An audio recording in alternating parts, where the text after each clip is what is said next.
सोचो, अगर कल से तुम्हारी सैलरी दोगुनी हो जाए तो क्या तुम सच में अमीर बन जाओगे? ज्यादातर लोग बिना सोचे हाँ बोलेंगे, लेकिन रॉबर्ट कियोसाकी कहते हैं कि यही सबसे बड़ी गलतफहमी है, क्योंकि अमीर और गरीब के बीच सबसे बड़ा फर्क इनकम का नहीं होता, बल्कि पैसों का इस्तेमाल करने के तरीके का होता है। और इस पूरे फर्क को सिर्फ दो शब्द परिभाषित करते हैं, एसेट्स और लायबिलिटीज। शायद तुमने ये शब्द पहले भी सुने हों, लेकिन आज के बाद तुम इन्हें पहले जैसा कभी नहीं देखोगे। बचपन से हमें सिखाया जाता है, अच्छी पढ़ाई करो, अच्छी नौकरी लो और मेहनत करके पैसे कमाओ। लेकिन कोई हमें यह नहीं सिखाता कि कमाए हुए पैसों को कैसे संभालना है। इसी वजह से बहुत से लोग सैलरी बढ़ने के बाद भी आर्थिक रूप से आजाद नहीं हो पाते। सैलरी आती है, नया फोन ले लिया, बाइक अपग्रेड कर ली, शॉपिंग कर ली, ईएमआई शुरू हो गई और महीने के अंत तक अकाउंट फिर से खाली।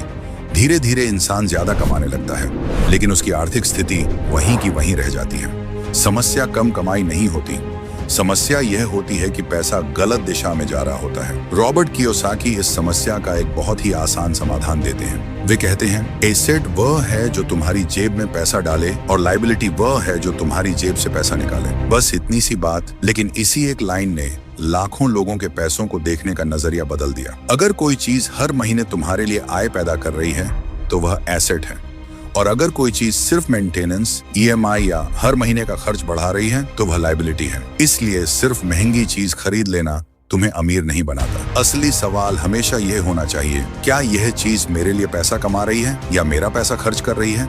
इस बात को एक छोटे से उदाहरण से समझते हैं। मान लो राहुल और अमन दोनों की पहली सैलरी एक ही दिन आई। राहुल ने उत्साह में ईएमआई पर लेटेस्ट फोन खरीद लिया। हर महीने उसकी सैलरी का एक हिस्सा उस फोन की किस्त भरने में जाने लगा। दूसरी तरफ अमन ने उसी पैसे का एक हिस्सा अपनी स्किल बेहतर बनाने में लगाया। कुछ महीनों बाद उसी स्किल की वजह से उसकी आय पहले से ज्यादा हो गई। दोनों ने पैसे खर्च किए थे, लेकिन राहुल ने एक लायबिलिटी खरीदी, जबकि अमन ने अपनी कमाने की क्षमता को मजबूत बनाया।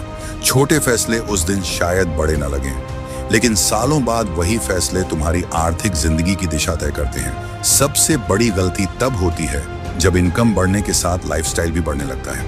आज से जब भी तुम कोई चीज खरीदने जाओ, सिर्फ एक सवाल खुद से पूछो, क्या यह मेरी आय बढ़ाएगी या सिर्फ मेरा खर्च बढ़ाएगी? हर खर्च गलत नहीं होता और हर निवेश सही नहीं होता, लेकिन अगर तुम यह एक सवाल हर आर्थिक फैसले से पहले पूछने लगोगे तो धीरे धीरे तुम्हारे फैसले पहले से कहीं बेहतर होने लगेंगे। अगले 30 दिनों के लिए एक आसान नियम अपनाओ। जब भी सैलरी या पॉकेट मनी मिले, उसका एक छोटा हिस्सा सबसे पहले अपने भविष्य के लिए अलग रख दो।